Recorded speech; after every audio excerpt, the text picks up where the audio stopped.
तो स्टूडेंट अब बात करते हैं टेक्सोनोमिक एड की। तो टेक्सोनोमिक एड्स क्या होते हैं? ऐसे टूल्स जिनकी हेल्प से अपन क्या कर सकते हैं, जिनकी हेल्प से अपन किसी भी ऑर्गेनिज्म का आइडेंटिफिकेशन, उसका क्लासिफिकेशन और उसके साथ साथ अपन उनके बारे में जो इंफॉर्मेशन है वो स्टोर कर सकते हैं, या किसी भी ऑर्गेनिज्म को समझने के लिए जिन टूल्स की हेल्प ली जाती है उसे अपन क्या बोलते हैं बेटा? टेक्सोनोमिक एड बोलते हैं। ओके स्टूडेंट, तो टेक्सोनोमिक एड क्या है? It used for identification and classification. Basically किसी भी ऑर्गेनिज्म को क्लासिफाई करने के लिए, उसे आइडेंटिफाई करने के लिए अपन क्या करते हैं? कुछ टेक्सोनोमिक एड्स का यूज करते हैं। और इसके अलावा अपन क्या कर सकते हैं? इनकी हेल्प से अपन किसी भी ऑर्गेनिज्म के बारे में जितने भी इंफॉर्मेशन है उसको स्टोर कर सकते हैं, उस ऑर्गेनिज्म को समझ सकते हैं। इसमें सबसे पहला जो टेक्सोनोमिक एड आता है बेटा, वो क्या आता है? वो है आपका हर्बेरियम। क्या होता है? हर्बेरियम। देखिए काफी इंपॉर्टेंट टॉपिक है, इसको आराम से समझना। यहीं से क्वेश्चन बनते हैं हर साल एग्जाम के अंदर। कुछ एक दो क्वेश्चन इक्के दुक्के आपके जो पहले वाली जो स्लाइड्स थी वहां पे बनते हैं, लेकिन यहां से सबसे ज्यादा क्वेश्चन बनते हैं। तो देखते हैं किस तरीके से इनके अंदर प्लांट्स को यूज किया जाता है, उसके बारे में अपन जानते हैं। तो देखिए स्टूडेंट, हर्बेरियम को अपन अगर समझे तो हर्बेरियम क्या होता है? एक कलेक्टेड हाउस होता है। ये क्या होता है? एक कलेक्टेड, इसको अपन ऐसे समझ सकते हैं कलेक्शन स्टोर हाउस। इसे अपन एक तरीके से क्या बोल सकते हैं? Collection store house. हर्बेरियम के अंदर क्या होती है? एक पर्टिकुलर शीट होती है जिसे अपन हर्बेरियम शीट कहते हैं। ये शीट होती है थर्माकोल की। देखिए स्टूडेंट, इस पे क्या क्या आता है? इस पे किसी प्लांट को, कोई भी प्लांट हो जिसको अपन को क्या करना है, जिसके बारे में अपन को बताना है, तो उसके अपन क्या करेंगे? पहले उसको ड्राई कर लेंगे, यानी उसको सुखा लेंगे, और सुखाकर उसको क्या कर दिया जाता है? इन सीट पे क्या कर दिया जाता है? इन पे प्रेस्ड कर दिया जाता है, इन पे दबा दिया जाता है। तो किसी प्लांट को ड्राई करके उसको प्रेस्ड करके इस सीट पर उसको स्टिक कर दिया जाता है। इस सीट पर क्या कर देंगे अपन? उसको स्टिक कर देंगे, और उसके यहां पर क्या लगा देंगे? यहां पर लगा देंगे उसके लेबल। बेसिकली इस सीट पर अपन क्या लगा देते हैं? लेबल लगा देते हैं। अब बेटा उस लेबल में आपको क्या लिखना है? तो इस लेबल में अपन क्या लिखते हैं कि जो प्लांट आपने कलेक्ट किया है उस प्लांट को कलेक्ट करने वाले का नाम, इसका मतलब कलेक्टर नेम। ठीक है जी। इसके बाद उसके अंदर क्या लिखा जाता है? डेट ऑफ कलेक्ट, यानी इसे कब कलेक्ट किया गया था, इस प्लांट को कब कलेक्ट किया गया था। उसके साथ आपका इसके प्लेस का भी नाम लिखा जाता है, यानी कि उसको कहां से कलेक्ट किया गया था। उसके साथ इसका जो प्लांट नेम है, यानी जो आपने प्लांट लिया है उसका नेम। अब नेम भी कौन कौन से? कॉमन भी लिखना पड़ेगा, यानी वहां का जो लोकल नेम है वो भी लिखना पड़ेगा। उसके साथ उसका इंग्लिश नेम भी लिखना पड़ेगा, और उसके साथ साथ क्या लिखना पड़ेगा आपको? उसका साइंटिफिक नेम। क्या लिखना पड़ेगा? उसका साइंटिफिक नेम भी यहां लिखना पड़ेगा। इसी के साथ आपको क्या लिखना है बेटा? इसी के साथ उसको वहां पे आपको लिखना है फैमिली का नाम। तो ये आपको लिखने होंगे इस लेबल में। तो आपने लेबल चिपका दिया। क्या किया? पहले तो आपने कोई प्लांट लिया, उसको ड्राई किया, उसको फिर क्या कर दिया? इस थर्माकोल शीट पे उसको प्रेस्ड कर दिया, और फिर क्या करोगे? इसमें लेबल लगाओगे, और उस लेबल में क्या लिखोगे आप? एक तो कलेक्टर का नाम, यानी किसको, इस प्लांट को किसने कलेक्ट किया था। डेट ऑफ कलेक्शन, यानी इसको कब कलेक्ट किया गया था। जैसे कि कोई भी, जैसे मान लो इसको 26 डेट को इसको क्या किया था? कलेक्ट किया गया था। ठीक है जी। ओके, कहां से कलेक्ट किया गया? जैसे कि आपका जो फॉरेस्ट है, कहां पे फॉरेस्ट, जैसे कि मान लो जयपुर के अंदर कहीं भी, तो वहां पे उसका नाम लिख दिया। और उसके साथ अपन क्या करेंगे? उसका फिर लोकल नेम, जैसे कोई भी प्लांट था, एक मैंगो था तो उसका जैसे मैंगो लिख दिया। आम, जैसे उसका लोकल नेम तो क्या हो गया? आम, फिर उसका इंग्लिश नेम क्या हो जाएगा? मैंगो, और उसके साथ उसका साइंटिफिक नेम मेंजिफेरा इंडिका, ऐसे लिख देंगे। उसके बाद अपन क्या लिखेंगे? उसके बाद में उसकी फैमिली। ठीक है जी, जो मैंगो है उसकी फैमिली क्या होती है उसके बारे में अपन लिख देंगे। लास्ट में अपन लिखेंगे कि जो जिसने उसको कलेक्ट किया था, जैसे राम था, राम ने उसको कलेक्ट किया, तो यहाँ पे उसका नाम लिख दिया। इस तरीके से अपन क्या करते हैं? यहाँ पर लेबल चिपका देते हैं। अब देखिए, जो इसकी साइज होती है हर्बेरियम सीट की, वो कितनी होती है? बेसिकली इतना ज़्यादा आपको नीट के अंदर इतना जो डीप में नहीं पूछते, लेकिन फिर भी आपको जानना जरूरी है। तो जो इसकी साइज होती है वो कितनी होती है? 25 बाई 41.5 सेंटीमीटर। और इसी के साथ अगर अपन बात करें इंच के अंदर, तो इंच की कितने होता है आपका? 16.5 और 11.5, यानी कि जो लेंथ है वो तो कितनी होगी? 16.5, और जो इसकी विड्थ है वो कितनी होगी? 11.5 इंच। तो ये इसकी साइज होगी हर्बेरियम सीट की। इसके साथ हर्बेरियम सीट को एक कवर में रखा जाता है जिसको अपन बोलते हैं वेस्कुलम। वेस्कुलम क्या है? एक स्पेशल टाइप का बॉक्स होता है जिसके अंदर किसको रखा जाता है? जिसके अंदर आपकी इस थर्माकोल शीट यानी कि जो आपकी हर्बेरियम शीट है उसको रखा जाता है। तो हर्बेरियम शीट को रखने के लिए जो बॉक्स यूज किया जाता है उसे अपन क्या बोलते हैं बेटा? वेस्कुलम बोलते हैं। और इस शीट पर कोई बैक्टीरिया ना लग जाए, कोई इंसेक्ट्स उनको खराब ना कर दे, इनको कोई पेस्ट खराब ना कर दे, इसलिए यहां पर क्या छिड़काव, किसका छिड़काव किया जाता है? HgCl2 का, यानी मरकरी क्लोराइड का यहां पर स्प्रे किया जाता है, ताकि ये आपका जो शीट है वो प्रिजर्व रह सके, इंसेक्ट्स और पेस्ट है उसको खराब ना कर सके, उसके लिए ये यूज किया जाता है। तो देखिए स्टूडेंट, अपन ने हर्बेरियम सीड के बारे में जान लिया। हर्बेरियम क्या होता है? हर्बेरियम एक कलेक्शन स्टोर हाउस होता है जिसके अंदर हर्बेरियम सीड को रखा जाता है, पहली चीज। दूसरी चीज क्या है कि जो हर्बेरियम है, हर्बेरियम कहाँ बनाए जाते हैं? तो बेसिकली जो बोटेनिकल म्यूजियम होते हैं उनके अंदर प्लांट्स के बारे में इंफॉर्मेशन देने के लिए हर्बेरियम बनाए जाते हैं।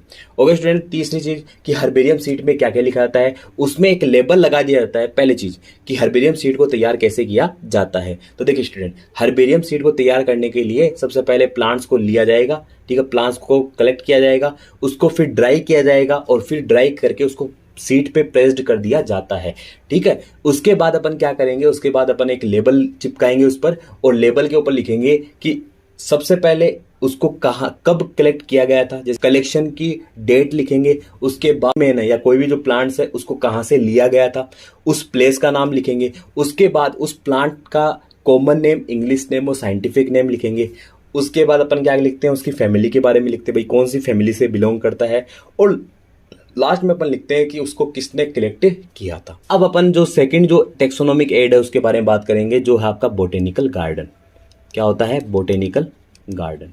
यहाँ पे आपको क्या याद करना वो मैं अभी बता दूंगा आपको, लेकिन सबसे पहले बोटेनिकल गार्डन क्या होता है, क्योंकि स्टूडेंट इसको नीट में 2 बार पूछ लिया गया है इस क्वेश्चन को कि बोटेनिकल गार्डन से आपका क्या मतलब है, ठीक है जी। बोटेनिकल गार्डन से आप लोग क्या समझते हैं? तो यहां पर क्या होगा? बोटेनिकल गार्डन का मतलब कलेक्शन ऑफ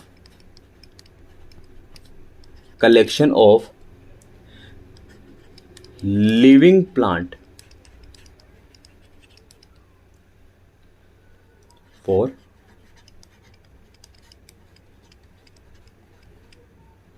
तो देखिए student, what is the mean of botanical garden? तो देखिए student, collection of living plant for reference, यानी कि ऐसा गार्डन जिसके अंदर या ऐसा प्लेस जहां पर किसी लिविंग प्लांट को कलेक्ट किया जाता है, किसके लिए? रेफरेंस, यानी कि इंफॉर्मेशन प्रोवाइड करवाने के लिए एक पर्टिकुलर लिविंग प्लांट को एक आर्टिफिशियल जो आपका इन्वायरमेंट है वो क्रिएट करके, ठीक है जी, मतलब उनका जो इन्वायरमेंट है वो अच्छे से क्रिएट करके जब लिविंग प्लांट को कलेक्ट किया जाता है तो उसे अपन क्या बोलते हैं? बोटेनिकल गार्डन बोलते हैं। तो बेटा याद रखना, बोटेनिकल गार्डन में कौन से प्लांट रहते हैं? तो बेटा याद रखना, बोटेनिकल गार्डन में हमेशा लिविंग प्लांट को रखा जाता है।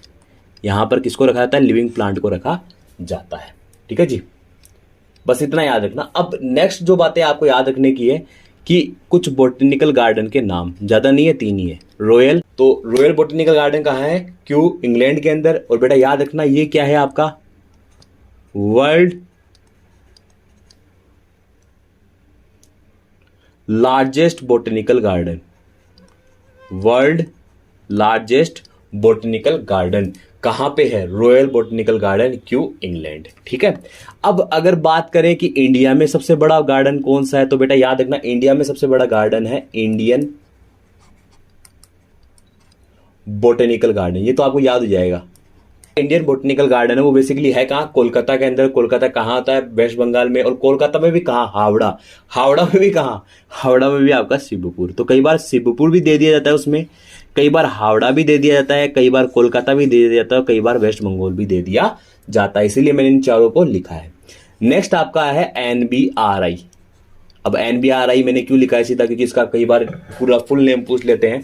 तो NBRI का पूरा नाम होता है नेशनल बोटेनिकल रिसर्च इंस्टीट्यूट। क्या होता है? नेशनल बोटेनिकल रिसर्च इंस्टीट्यूट, जो कहाँ एग्जिस्ट करता है बेटा? लखनऊ के अंदर। कहाँ एग्जिस्ट करता है? लखनऊ के अंदर।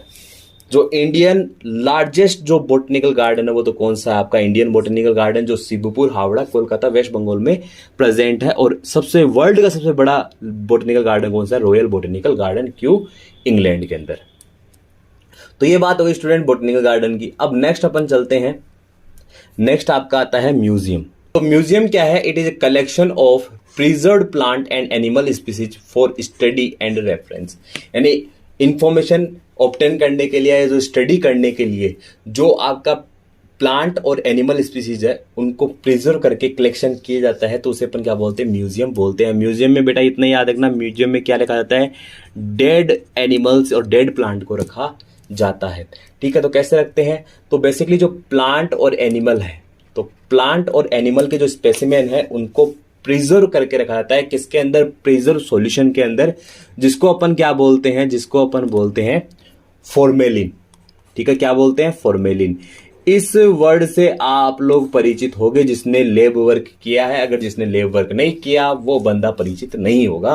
और आप लोग परिचित होंगे इससे, कब परिचित हो सकते हो आप लोग, बीएससी के अंदर, एमबीबीएस के अंदर, जो भी मेडिकल कोर्सेज हैं आपके उनके अंदर भी आप लोग हो सकते हो परिचित। और इसके साथ साथ आपका बीएससी के अंदर भी आपको फॉर्मेलिन सॉल्यूशन के बारे में बताया जा सकता है कि फॉर्मेलिन सॉल्यूशन में किसको रखा जाता है, आपके प्लांट और एनिमल के स्पेसिमेन को रखा जाता है। इसका फायदा क्या होता है बेटा, देखो फॉर्मेलिन सॉल्यूशन में रखने के कारण जो आपका एनिमल और प्लांट होते हैं वो आपके खराब नहीं होते, यानी डिकम्पोज नहीं होते। इंसेक्ट्स होते हैं उनको क्या कर दिया जाता है, उनको कर दिया जाता है किल, यानी उनको मार दिया जाता है।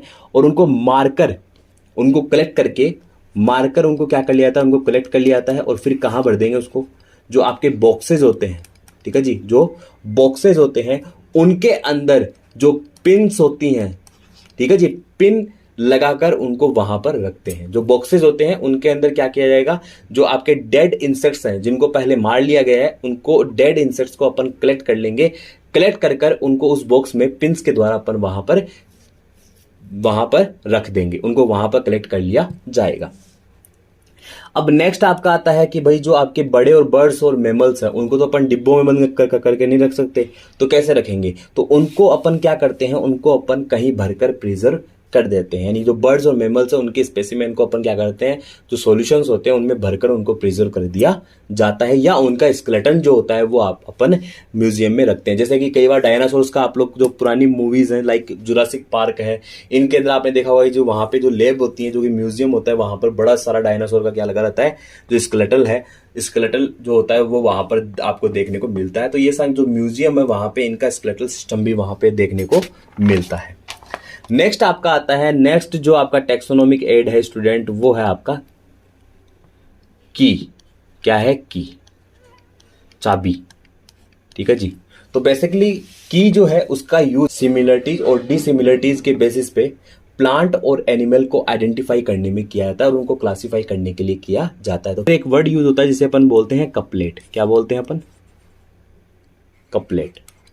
एक वर्ड यूज होता है की के अंदर जिसे अपन बोलते हैं couplet. What is the mean of couplet, तो देखिए स्टूडेंट, कपलेट जो है वो बेसिकली है क्या, जो आपकी कीज जो होती हैं, ठीक है, जो भी आपकी कीज हैं उनके अंदर कुछ कॉन्ट्रास्टिंग ट्रेट होते हैं और इन्हीं को अपन क्या बोलते हैं, कपलिंग बोलते हैं। और इसी के बेसिस पे, यानी जो कपलेट है इनके द्वारा ही क्या होगा, एक जो कैरेक्टर है उसको तो एलिमिनेट कर दिया जाता है और दूसरे कैरेक्टर को डी एलिमिनेट कर दिया जाता है, यानी उसको वहां पे रखा जाता है। कैटेगरी जो जितनी भी आपकी, चाहे वो कुछ भी हो, जीनस हो, फैमिली हो, स्पीसीज हो, सभी के लिए जो कीज होती हैं वो अलग अलग होती हैं। ठीक है, उनको आइडेंटिफाई करने के लिए हर एक के लिए जो कीज, अब कीज यहाँ पे कुछ नहीं है, याद रखना बेटा, कीज यहाँ पे ऐसा नहीं बहुत बड़ा शब्द है। कीज का मतलब है कि उनके पर्टिकुलर कैरेक्टर, तो आपको पता है कि जो स्पीसीज है उनके पर्टिकुलर कैरेक्टर अलग होते हैं, यानी उनके मार्फोलॉजी के कैरेक्टर होते हैं, जीनस के कैरेक्टर अलग होते हैं, फैमिली के कैरेक्टर अलग होते हैं, यानी उनको अपन क्या कर रहे हैं, उनको अपन आइडेंटिफाई कर रहे हैं। तो जीनस को आइडेंटिफाई करने के लिए आपको अलग कैरेक्टर की जरूरत पड़ती है, आपका जो फैमिली है उनको आइडेंटिफाई करने के लिए आपको अलग कैरेक्टर की जरूरत पड़ती है, स्पीसीज को आइडेंटिफाई करने के लिए आपको अलग कैरेक्टर की जरूरत पड़ती है। इसका मतलब क्या है, वहां पर कैरेक्टर को अपन सीधा क्या बोल सकते हैं, कीज बोल सकते हैं। तो इनके लिए सभी के लिए क्या होती है, कीज अलग अलग होती है। ओके स्टूडेंट, अब अपना जो नेक्स्ट है वो क्या है, आपका मोनोग्राफ। क्या है, मोनोग्राफ। ये जो चैप्टर अब खत्म होने को आया है, आपका कंप्लीट होने को आया है। तो मोनोग्राफ क्या होते हैं बेटा, इनमें क्या होता है, इनमें कंप्लीट टेक्सोन के बारे में, ये जो पर्टिकुलर टेक्सा है उसके बारे में कंप्लीट नॉलेज आपको मिलती है। मोनोग्राफ में क्या होता है, एक पर्टिकुलर टेक्सोन के बारे में, पर्टिकुलर टेक्सा के बारे में आपको कंप्लीट इंफॉर्मेशन मिल जाती है। किसके अंदर, मोनोग्राफ के अंदर। ये तो स्टूडेंट, मोनोग्राफ के बाद आता है आपका मैन्यूल। क्या आता है आपका, मैन्यूल। तो देखिए स्टूडेंट, मैन्यूल जो है और मैनुअल को अपन क्या बोलते हैं, मैनुअल को अपन कैटालॉग भी बोलते हैं। क्या बोलते हैं, कैटालॉग भी, मैनुअल को अपन कैटालॉग भी बोलते हैं। तो मैनुअल या कैटालॉग के द्वारा अपन क्या कर सकते हैं, तो मैनुअल या कैटालॉग में किसी स्पीसीज को आइडेंटिफाई करने के लिए, कोई भी स्पीसीज है उस स्पीसीज को आइडेंटिफाई करने में क्या मिलती है, अपन को हेल्प मिलती है। तो किसी भी स्पीसीज को आइडेंटिफाई करने के लिए जो हेल्प मिलती है वो किससे मिलती है बेटा, मैनुअल और कैटालॉग से मिलती है। यानी मैनुअल और कैटालॉग, मैनुअल या कैटालॉग का यूज करके अपन क्या कर सकते हैं, किसी भी स्पीसीज को आइडेंटिफाई कर सकते हैं। नेक्स्ट अपना आता है बेटा फ्लोरा। तो आपको सभी को पता है फ्लोरा और फोना, ठीक है जी, ये दो वर्ड होते हैं। तो यहां पे बात कर रहे हैं अपन फ्लोरा की। तो फ्लोरा के अंदर क्या है कि एक ऐसा प्लेस, यानी एक पर्टिकुलर प्लेस जहां पर पाए जाने वाले प्लांट्स और उनके हैबिटेट के बारे में अपन को क्या मिलती है, जानकारी मिलती है, इंफॉर्मेशन मिलती है। फ्लोरा क्या है, एक फ्लोरा एक तरीके से क्या होती है, बुक होती है। फ्लोरा क्या है, आपका एक बुक है जिसके अंदर एक पर्टिकुलर एरिया में पाए जाने वाले जितने भी प्लांट्स हैं उनके बारे में, एक उनके हैबिटेट के बारे में और उनकी जो पर्टिकुलर कैरेक्टर है उनके बारे में कंप्लीट नॉलेज अपन को वहां से मिलती है। कहां से, फ्लोरा से। और फोना है कि ऐसी फ्लोरा, फोना क्या है, फोना भी एक पर्टिकुलर बुक है जिसमें अपन को क्या मिलता है, एनिमल के बारे में कंप्लीट जानकारी मिलती है। यानी किसी पर्टिकुलर एरिया के अंदर जो एनिमल प्रेजेंट है उसके हैबिटेट के बारे में, उसके हैबिट्स के बारे में अपन को यहां से इंफॉर्मेशन मिलती है। तो फ्लोरा से तो किसकी इंफॉर्मेशन मिलती है, प्लांट्स की, और फोना से किसकी मिलती है, एनिमल्स की। स्टडी ऑफ फ्लावर किसे कहेंगे, स्टडी ऑफ फ्लावर अपन बोलते हैं एंथोलॉजी। क्या बोलते हैं, एंथोलॉजी। ठीक है जी। इसी के साथ एक टेक्निक होती है जिसे अपन बोलते हैं बोनसाई टेक्निक। काफी ज्यादा यूज की जा रही है आजकल एग्रीकल्चर में, और बेटा इसलिए एग्रीकल्चर में काफी ज्यादा अपॉर्चुनिटी, अब आगे के टाइम पे जो एग्रीकल्चर है वो बहुत ही बेहतर तरीके से ग्रो करने वाला है। ठीक है, इसलिए आपको मैं राय देता हूं कि आने वाले टाइम में अगर आपको ये लगे कि यार अब 12th के बाद क्या कर सकते हैं, तो बेटा 12th के बाद आपके लिए एग्रीकल्चर जो है वो भी काफी अच्छा ऑप्शन है आपके लिए, आप बहुत अच्छा करियर बना सकते हो उसमें। तो देखिए स्टूडेंट, अपनी बात करते हैं बोनसाई क्या होती है। तो बोनसाई है कि जो शॉर्ट प्लांट है आपके, ठीक है, जो शॉर्ट प्लांट है उनको ग्रो करने की जो प्रोसेस होती है उसे अपन क्या बोलते हैं, बोनसाई टेक्निक बोलते हैं। ओके स्टूडेंट, तो ये आज का जो टॉपिक है, आज जो चैप्टर था वो कंप्लीट हो चुका है। आई होप आपको जितने भी जो टॉपिक्स जो मैंने अभी तक पढ़ाए हैं वो आपको समझ में आए होंगे। अगर आपको समझ में नहीं आए हैं तो आप मुझे कमेंट सेक्शन में बता सकते हो कि सर इसमें ये चीज़ प्रॉब्लम कर रही है, या जो आपका ये जो पर्टिकुलर जो टॉपिक था उसमें बेसिकली मेरे को ये चीज़ समझ में नहीं आई है, उसको अच्छे से समझ लेंगे। सो स्टूडेंट, अगर ये वीडियो अच्छा लगा आपको तो इसको लाइक करें और इस चैनल को सब्सक्राइब करें, और प्लीज़ स्टूडेंट शेयर जरूर करें। Okay, thanks and have a nice day.